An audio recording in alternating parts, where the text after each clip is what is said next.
We're joined today by Dr. Steve Dubois, and Steve is an associate professor of pediatrics at Harvard Medical School. He's also the director of experimental therapeutics at Dana-Farber and Boston Children's Cancer and Blood Disorder Center, where he leads the program designed to bring new targeted therapies to children with cancer. Dr. Dubois leads an active clinical trial and transformational research program focused on patients, many with advanced neuroblastoma and Ewing sarcoma. He also studies new biomarkers that improve our understanding of the biology of pediatric solid tumors and of the pharmacodynamic effect of targeted therapies.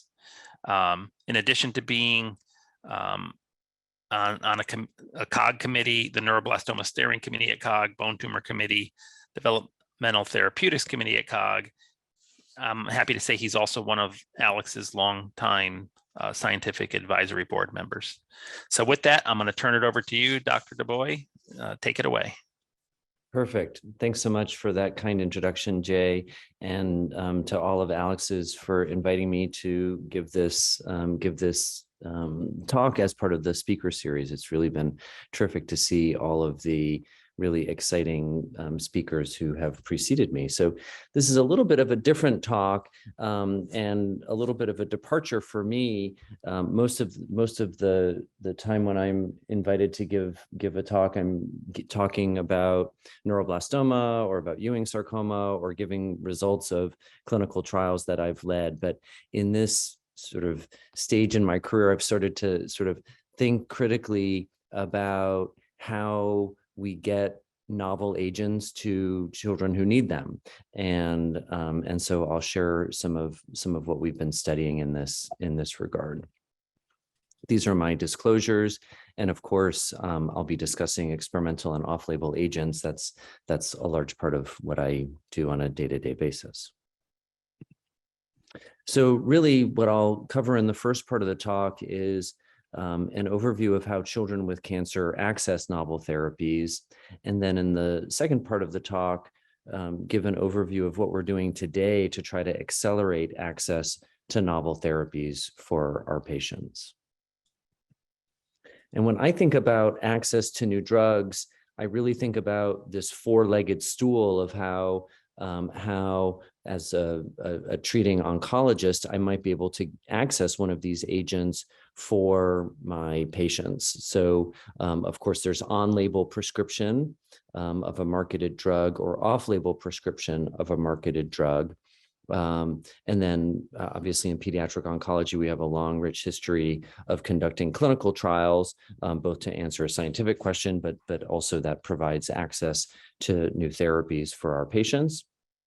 And then there's, of course, the single patient IND mechanism when none of the other options pertain to a patient.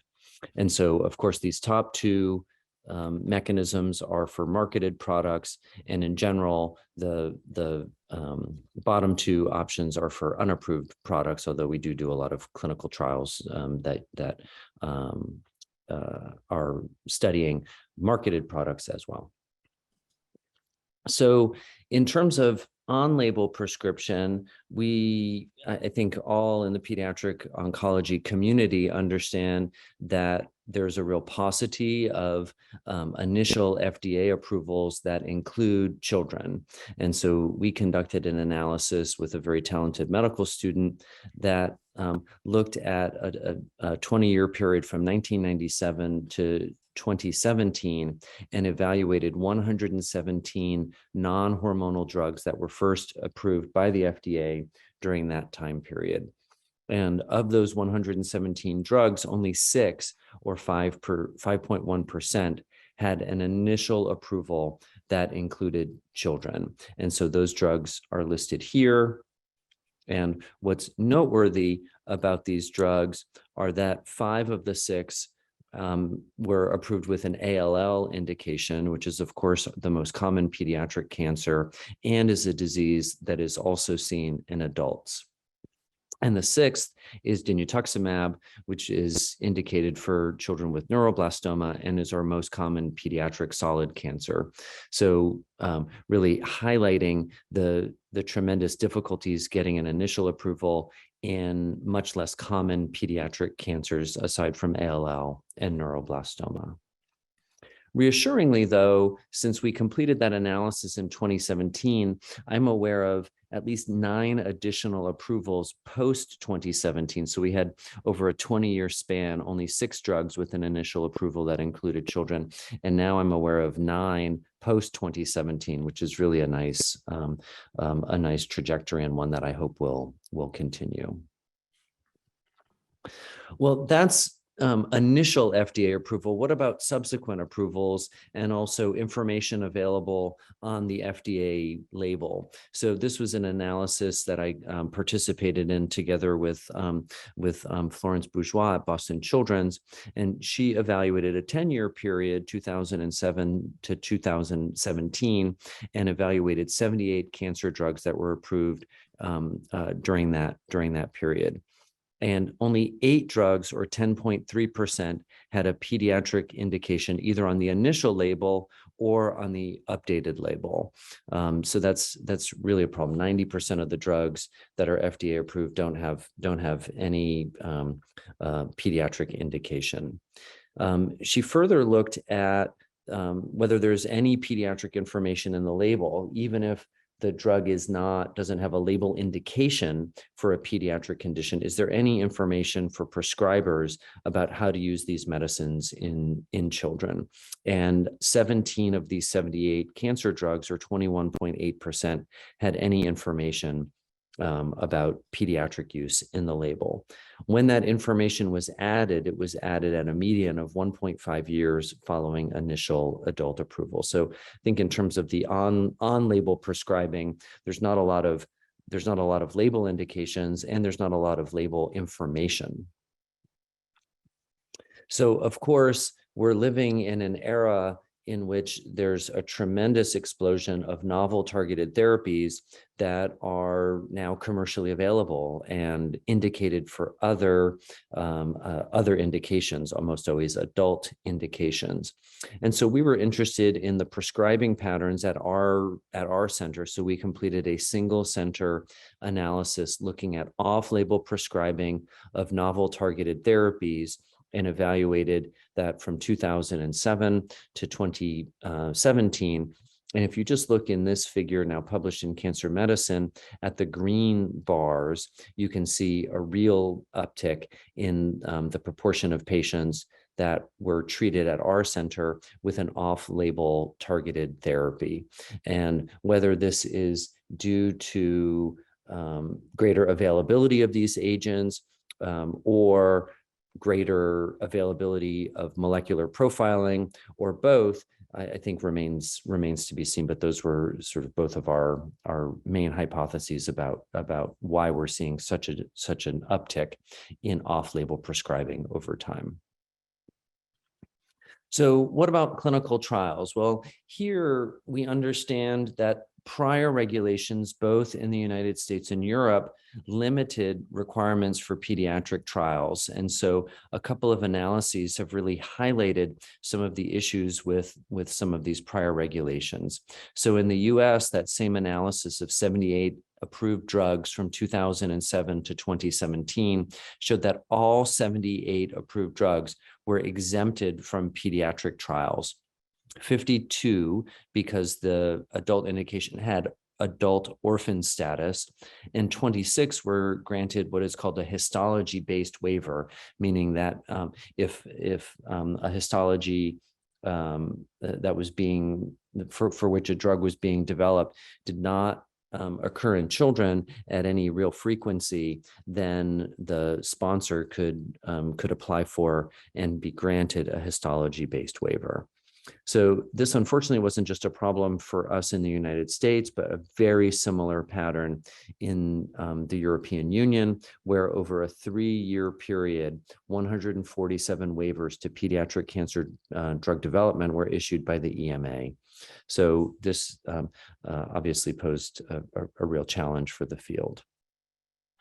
And what this ultimately has led to is what I view as really an unacceptable lag time from the first in human clinical trial to a first in child clinical trial. So this is a swimmer's plot where each line is not a patient, which is how we're accustomed to thinking about swimmer's plots, but each line is an FDA approved oncology drug. So this is that same time period, 1997 to 2017. And these are all medicines. These all have quote unquote won the game and have crossed the finish line as FDA approved drugs. These are not drugs that have died earlier in their development, either due to toxicity or lack of efficacy, but these are real medicines. And so that same medical student cataloged the time from first in human clinical trial to first in child. And you can see the results here with a median of 6.5 years, which I think is unacceptably long. We also benchmarked this not to the time from first in human clinical trial, but time of FDA approval, understanding that all 117 drugs are FDA approved drugs. And what we showed when we benchmarked this to time of FDA approval is that basically right before the drug is FDA approved are people starting to work on or starting to launch the pediatric first in child clinical trial. So with a median of minus 0.66 years benchmarked again from the date of initial FDA approval. We also looked at this trend by year of initial approval in this panel on the left. I'm not sure if you can see my cursor, but this panel on the left. And unfortunately, that metric, again, benchmarking to year of initial FDA approval, you can see it's pretty flat from 1997 to 2017. We also looked at the drug class and showed very similar data for small molecules, antibodies, cytotoxic agents, or other therapies. And then we looked at the indication, whether the lead adult indication was for a solid tumor, a hematologic malignancy, or a central nervous system tumor, and really saw a very similar finding. So this really, I think, highlights visually a real challenge faced by our field, trying to get novel agents to children more expeditiously. In a follow-on analysis, we were interested in understanding who's sponsoring these clinical trials, these pediatric cancer clinical trials. So we used data available from clinicaltrials.gov and evaluated in the panel on the left non-oncology trials.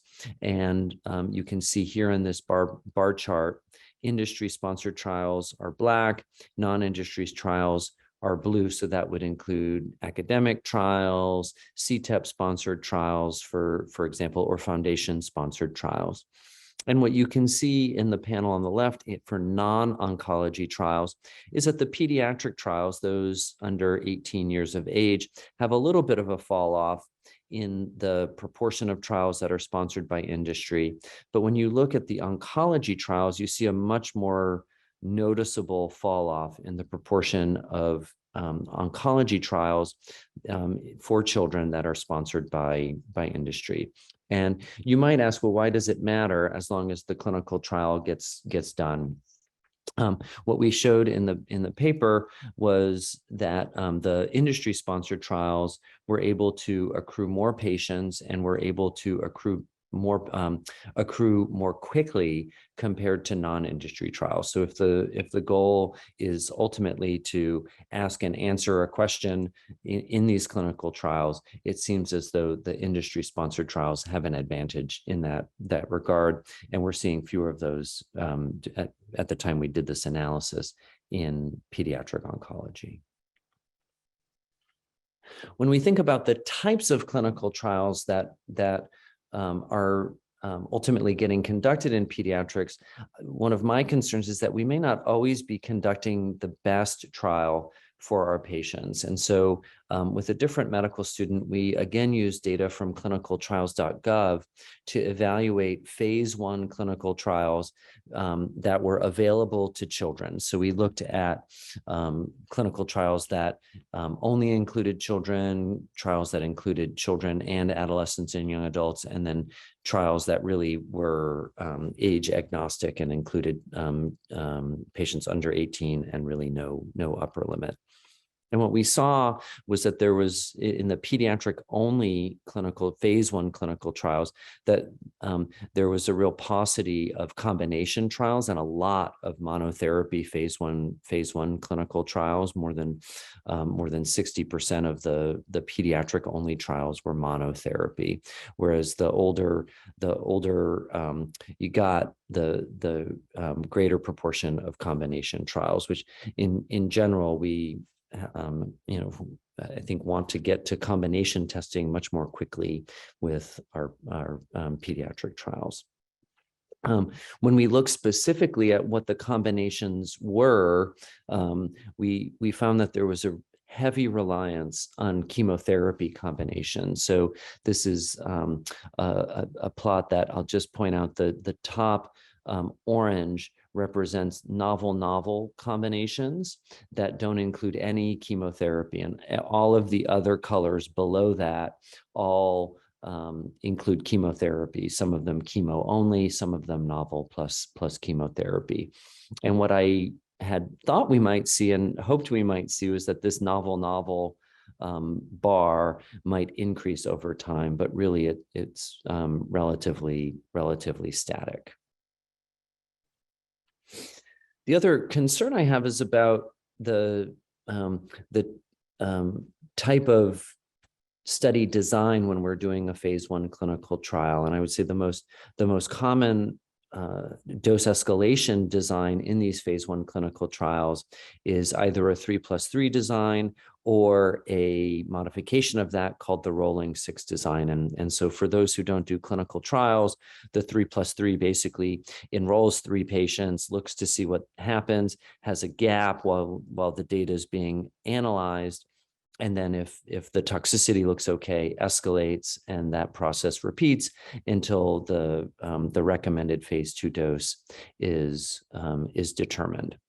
And so there's a couple of problems here. One is the gap between dose levels when the data is being analyzed. And so that gap leads to a potentially ideal trial candidate being placed on a waiting list. And for those who take care of children with cancer, particularly the diseases I'm interested in, neuroblastoma and Ewing sarcoma, patients with relapsed neuroblastoma and relapsed Ewing sarcoma can't really wait on a waiting list, and because of the pace of the disease. So that's a real problem. The other problem with the 3+3 design or the rolling 6 is that it assumes that there's a maximum tolerated dose that we should be escalating to toxicity, and that's really a principle that's derived from chemotherapy clinical trials. But as more and more of our work is focused on novel targeted therapies and monoclonal antibodies, this principle likely needs to be revisited. So indeed, in that same analysis, we evaluated whether in these phase 1 clinical trials, whether the design used a rule-based design like the 3+3 or the rolling 6, or what's now more preferred, the model-based designs or CRM type designs that simulations generally favor as being more efficient. And so what, again, I had hoped we might see in this analysis was that the proportion of blue trials using model-based designs might be increasing, but sadly that was not the case, and there's a heavy reliance on these rule-based designs. So The last mechanism of accessing novel agents is, of course, the single patient IND. So this is if there's no clinical trial, there's no marketed product, but there's still a strong rationale to treat an individual patient, then we have the potential to apply to the FDA and obviously work with the drug company for this non-marketed product to try to access this for the individual patient. And so we looked at our practice together with Dave Schulman, one of our instructors, and showed again a fairly steady increase in the number of single patient INDs used at our institution over, in this case, an 11-year period. What's interesting about these 56 single patient INDs is that they were all approved by the FDA, and they're all approved very quickly with a median of 1 day to get FDA approval for these, which is pretty remarkable.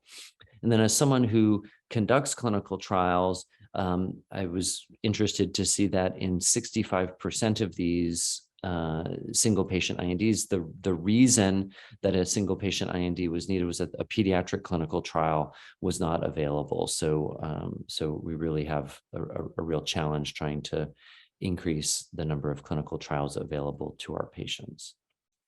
These are important mechanisms of accessing novel agents for our patients, and we've shown now that there's real potential for benefit for our patients. So we pulled the data I just showed together with some other large pediatric centers and looked specifically at the single patient INDs that were genomically informed.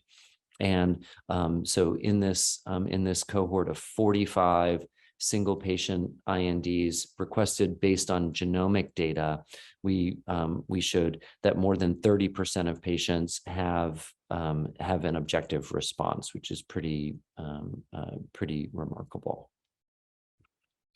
We subsequently had a really interesting patient at our center, not included in that analysis.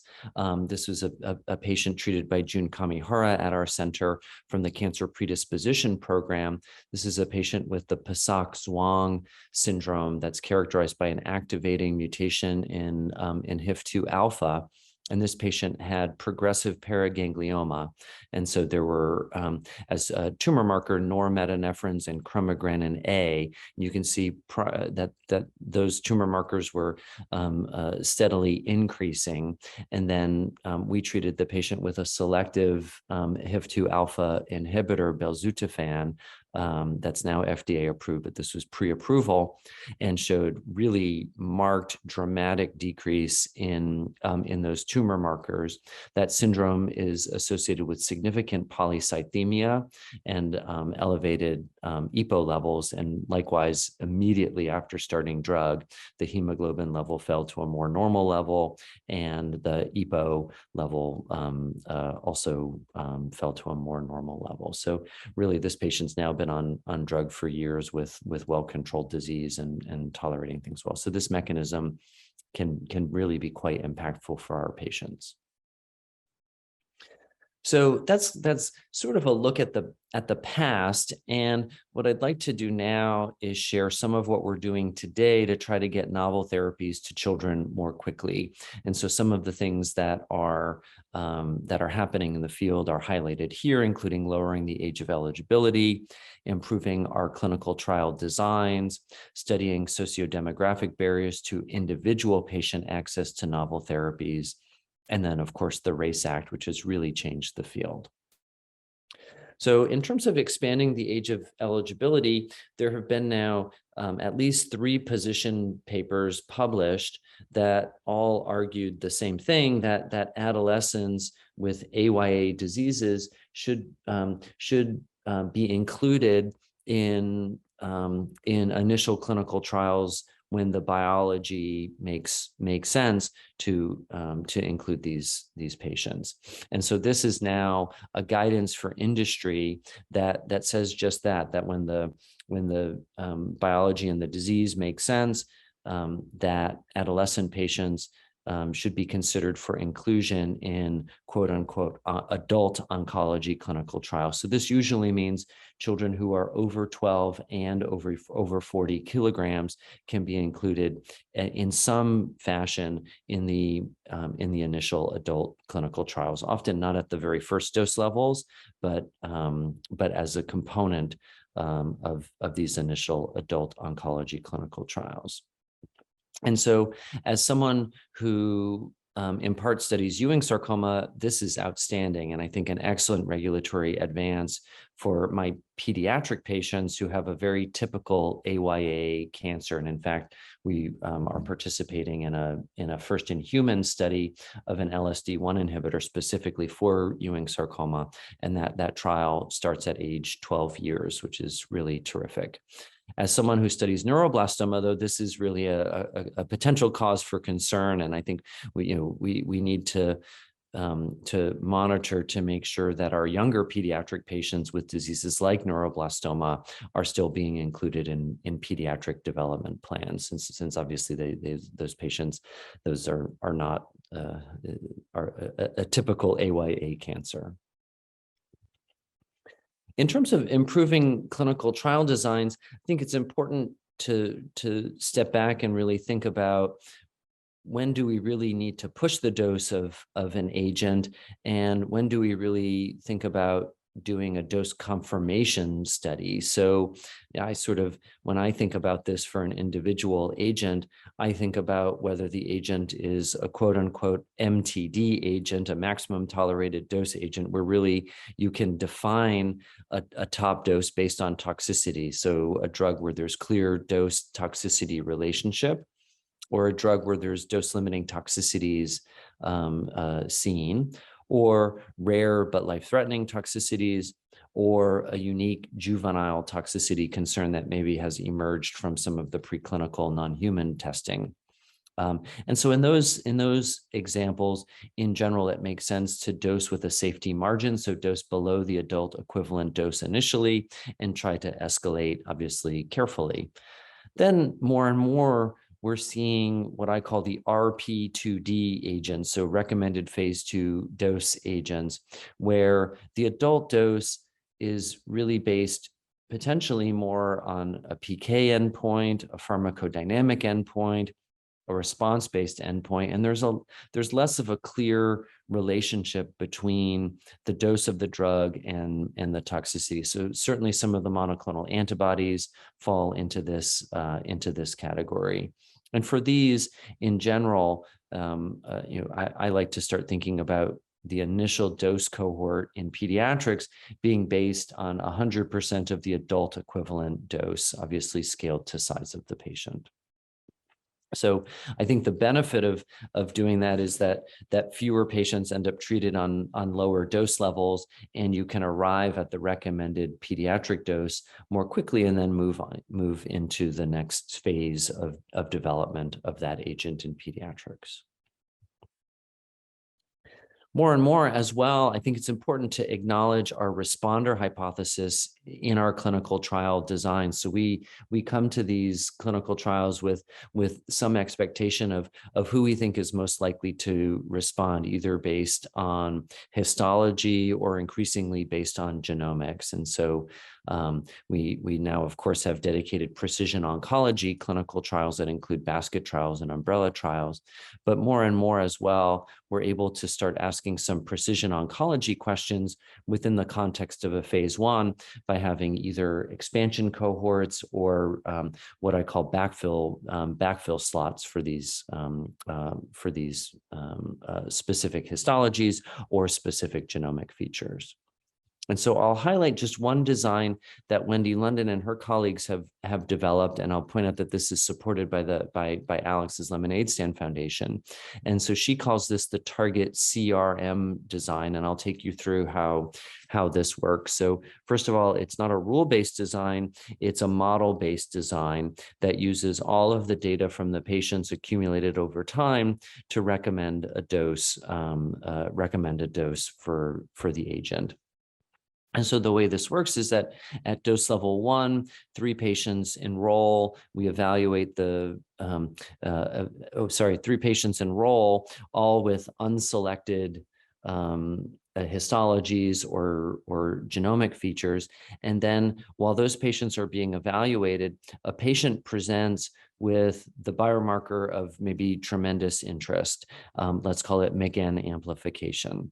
And so those are shown in red. And so under a 3+3 design, that patient would end up on a waiting list. And instead, in the target CRM, they're allowed to enroll 1 dose level behind the dose level being evaluated.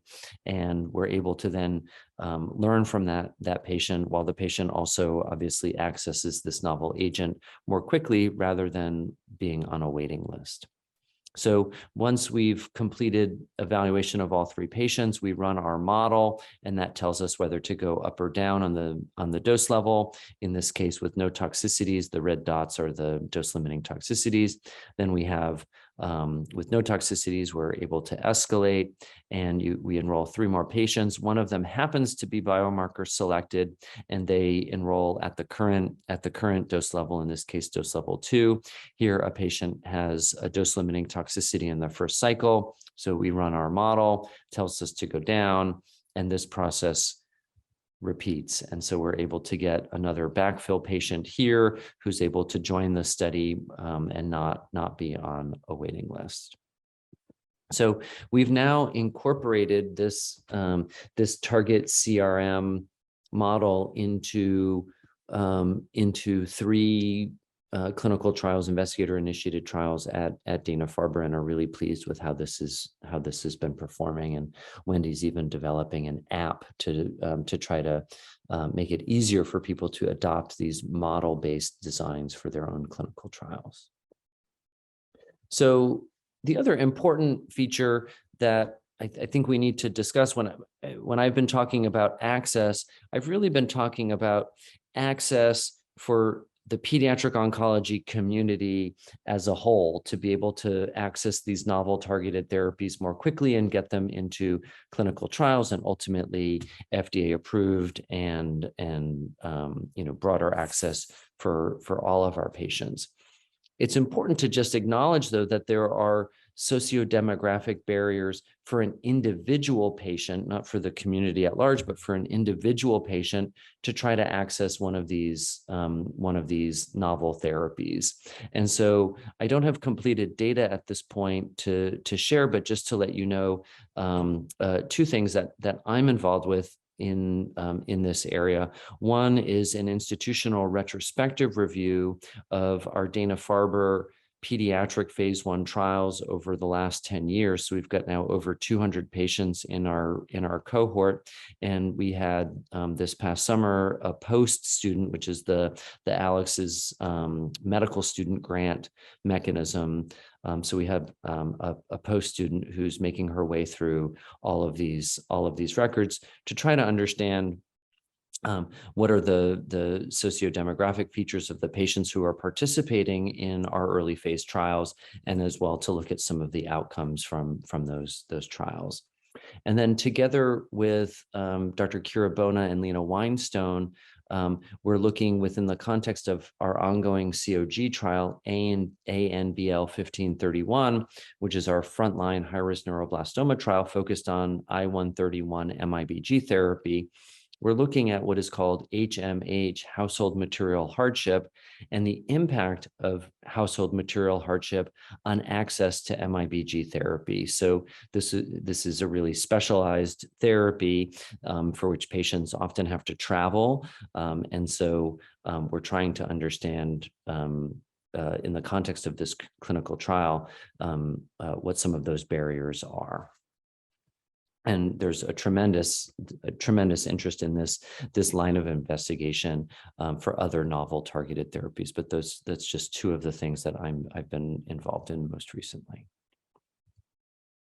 And then I'll end with the RACE Act. And so this is something that's really been a game changer, I think. It's a component of the FDA Reauthorization Act of 2017, and it allows the FDA to mandate pediatric evaluation of oncology agents with potential relevance to pediatric malignancies. So again, it allows the FDA to mandate this. It doesn't require the FDA to mandate, so there is still some discretion. But really, the key advance here is that this removes the histology-based waivers and removes the orphan drug waivers that allowed so many prior therapies to receive waiver to pediatric development, and instead is based on science and biology and includes a list of targets that are deemed relevant to pediatric oncology that's posted by the FDA and updated over time so that our industry partners are aware of whether their targeted therapy is potentially going to be mandated by the FDA to undergo pediatric testing. And so just to put this in context, I talked earlier that of the 78 oncology drugs that were FDA approved from 2007 to 2017, none were required by the FDA to perform pediatric trials. I already shared that information with you. But under race, 61 targets would have been on the relevant list and would have been potentially mandated by FDA to undergo pediatric testing. So this is a major shift in the field, and I think is posing some questions for the field, right? Our field needs to adapt to this new access to agents. So one of my concerns is that we may end up with more clinical trials, but will they be good trials and will they be important trials? So we certainly don't want to see trials that open and never meet accrual goals. There's real ethical issues related to that. And then as well, I worry about trials of what's called Me Too agents, so sort of next in class or very similar to existing drugs that don't have a real either efficacy advantage or safety advantage or quality of life, ease of administration advantage for our patients. So really, we want to move things into clinical trials that are going to really advance the field. I do think that we'll see increased industry sponsorship, and that may help us to complete our trials more quickly, given some of the data I showed earlier in the talk.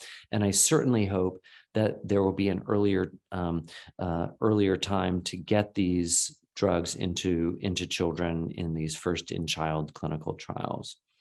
I think as well, I'll highlight the importance of multi-stakeholder platforms like Accelerate that help to bring together industry partners, academia, regulatory bodies, and patient family advocates, all in one forum to go through some of these complicated issues where maybe there's multiple agents in a class that could move into pediatric trials, but we recognize, given the rarity of pediatric cancers, that not all of those agents really should move into pediatric early phase clinical trials. So I'll end with really an idealized future state where maybe we have tons of drugs in a class that all are relevant to pediatric cancer. And because of the regulatory requirements now, that we end up with several industry partners who are interested in pursuing a first-in-child clinical trial. And then we can all together work to figure out, okay, what's the best of this large number of drugs in a class? What's the best drug that we're then going to move into children? And then we'll do it quickly. So 6.5 years is right about here, but we should maybe be thinking about getting this in closer to the end of the first-in-human trial, not closer to FDA approval. And so ideally getting these into children much more quickly. When we do launch these trials, ideally age agnostic, so that our young pediatric patients can access these agents, not just 12 and up, that will be evaluating these agents in combination. And if we're doing dose finding, that will be using model-based designs. And then, of course, in terms of the barriers, I'll give a plug to the Alex's patient family travel program to try to help to reduce barriers to access to these clinical trials and ultimately to new novel therapies. So with that, I'll of course acknowledge the patients and families who participate in our clinical trials and often do travel from outside our region to access these trials, the collaborators who have helped with this work, the trainees who have done a tremendous amount of work, including Avina, who's actively working on her post project, the funding sources, and then this is a Zoom of some of my teammates from our experimental therapeutics meeting. And with that, I will end for questions. Thanks so much. Thank you, Steve. That was a great talk. Thank you for plugging the Travel for Care program. For those of you on the call, Alex's does have a program where we will help families get to clinical trials if it's away from their home hospital, and we invest a lot of money, but it's really well spent money in that program. So if you have patients that need to travel but they can't afford it, get in touch with us and we can get them enrolled. Okay, a couple of questions so far. If anybody else has questions, put it into the Q&A button on the bottom of the Zoom. The first question is from Zachariah Breckenridge, and it says, I represent a group out of Calgary, Alberta in Canada that develops CAR T products in an academic setting. We're preparing to do a single patient study next year using our first completely in-house developed product. Our next projects will include a basket trial in a CAR for Ewing's. For these types of therapies in these rarer conditions, what should our clinical research program consider as far as study designs and conduct? I think that could be a long answer, but that could be a long answer. Maybe I'll just say, I'm certainly happy to talk offline, particularly since it's related to Ewing sarcoma, which is one of my two main disease interests. So I'm certainly happy to talk offline specifically about that. We do have a new cellular immunotherapy program that we're launching here at Dana-Farber, and we're really excited about that. I'll just say, kudos to you for thinking about rare pediatric diseases. So thank you for the work and for the question. What I would encourage for moving into a rare pediatric cancer is to engage the academic community early. These trials will have to be done not in the community, but at large academic centers that see a fair number of these patients with rare diseases. So increasingly, we're having to think about working either with our network. So Alex supports multiple centers of excellence for early phase clinical trials. So we've done a number of early phase trials within that network, but also working with the cooperative groups, so the Children's Oncology Group, or disease-specific consortia. So in neuroblastoma, we work very closely with the Neuro Approaches to Neuroblastoma Therapy Consortium, or the NANT. For sarcoma, there's SARC. So there are a number of potential venues for conducting some of these early phase clinical trials.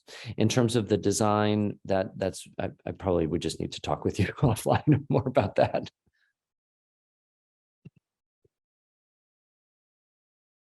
Oh, you're muted, Jay. Every meeting I do it at least once.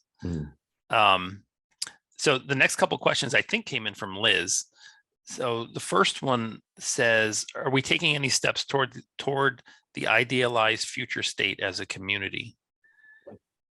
I think we are. I mean, I'd like to think that, what are the components of that, right? I think it's getting everyone in the room and deciding on the best drug. So I think Accelerate sponsors these strategy forums that focus on a specific class of drugs or a specific target, and really helps to prioritize and helps to sort through some of that, so that really the things that the community thinks are going to be most impactful for children get to children more quickly. So I think that part of things it has been really fantastic to be involved in some of those strategy meetings. In terms of getting things into children before the 6.5 year mark, I really do think race is helping with that. I think the number of calls and meetings with pharma has really increased, and I think pharma is having to think about pediatric drug development much earlier in the process. So I think we're making progress because of race. And then in terms of doing good trials, once we get access to the agent and are cleared to move forward with a clinical trial, I'd like to think that more people will be adopting these model-based designs and quite honestly, doing less dose finding and doing more dose confirmation. Most of the time when we define a pediatric dose, it's very similar to the adult dose. And so we should be able to confirm the dose and then move to the next question of is the drug worth further study in a broader group of pediatric patients. So a couple of things I wanted to bring up and see if you have any opinion on ways that we can fix this. One would be a scenario where there's a patient at, I would say, a hospital that's far away from a major center, and they're told there's no more treatment options, but there are treatment options if the family traveled. Is there a way that we could better educate doctors that may be at smaller centers that aren't aware always of what trials are going on? Yeah, it's a challenge. There's ct.gov, clinicaltrials.gov, which is, big and complicated, and we're supposed to keep those records up to date. We try really hard to keep them up to date, but sometimes even for us, for a phase 1 clinical trial, it may be that the trial is categorized as recruiting, but at that exact moment there might not be a slot or something like that. We're trying to get away from that with our target CRM design. But if there's not a slot ready for that patient at that exact moment, then it's a little bit tricky.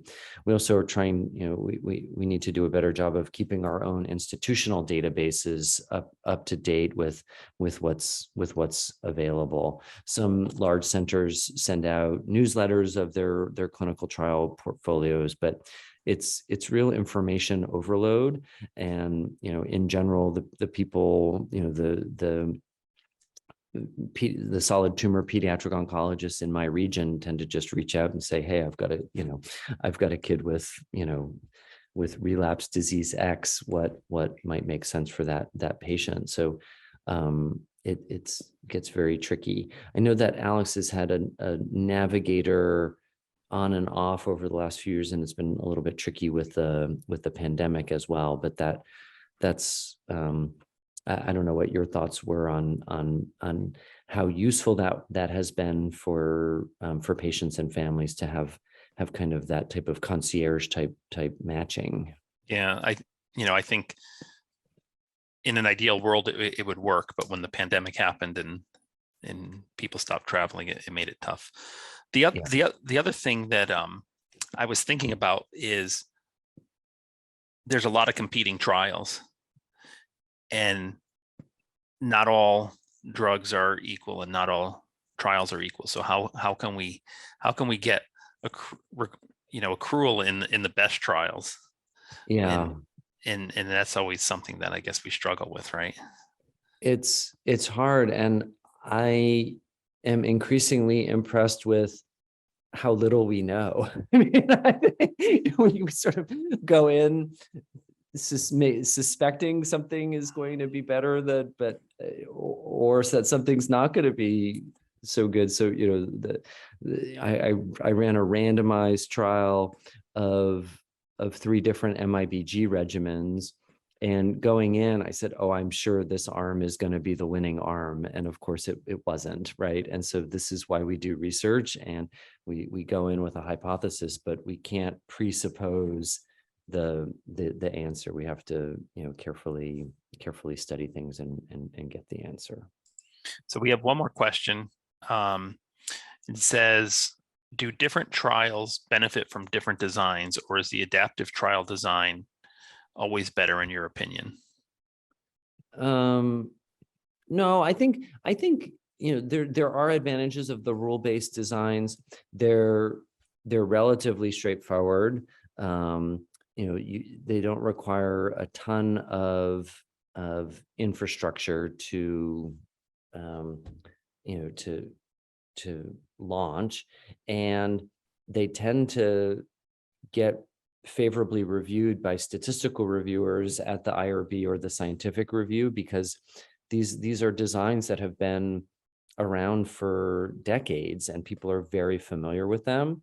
The problem is they're largely matched to chemotherapy, right? And we're studying, I hope, less and less chemotherapy over time. So, but I think there's still a role for them in very small clinical trials, maybe where you've just got a couple of dose levels and aren't doing a ton of dose finding. So, and hopefully, again, as we're studying more RP2D drugs and fewer MTD drugs, to use terminology from the talk, that's where I think those designs can be most useful. You can, I jokingly tell Wendy, who's the PhD statistician that I work with here at Dana-Farber, you just need to be able to count to 6. She sort of hates that, but it's true. I know Wendy, and I can imagine she. All right, last question here. Can you talk for a minute about the suspected socio-demographic barriers to participating in clinical trials? Yeah, I mean, I think it's a tremendously important question. I used to say I'm not an expert in disparities research, although I guess fundamentally the talk I just gave is about the disparity of being a child, right? Like it's kind of a weird thing to say, but being a kid is a disparity when it comes to cancer drug development, which is an awful scenario in which we have found ourselves, but is, I think, at least partially true. Above and beyond that, so that's sort of pediatric oncology. So disparities within disparities. Yeah. So for an individual patient, finding their way to one of these clinical trials, if it's not at their home institution, or even if it is at their home institution, can be very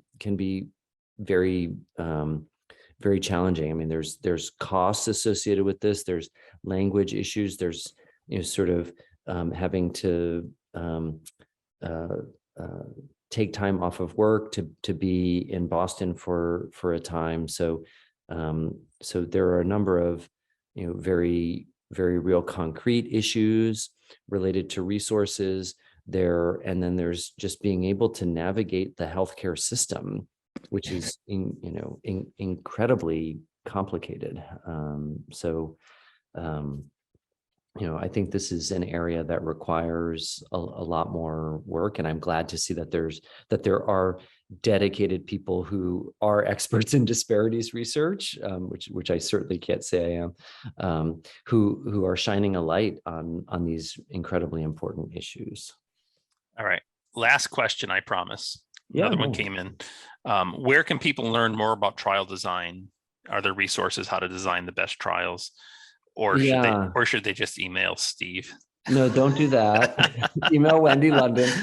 What I would say is if that person is an early career investigator, so a fellow or an instructor, I direct people to what is called the VAIL course. So this is an outstanding course put on by AACR, ASCO, and maybe the NCI, who sponsored this course, that is really it's like boot camp for clinical trials, where you go with an idea and you leave with a protocol. So it's got a large number of biostatisticians as the faculty, and that's like a great kind of a great introduction.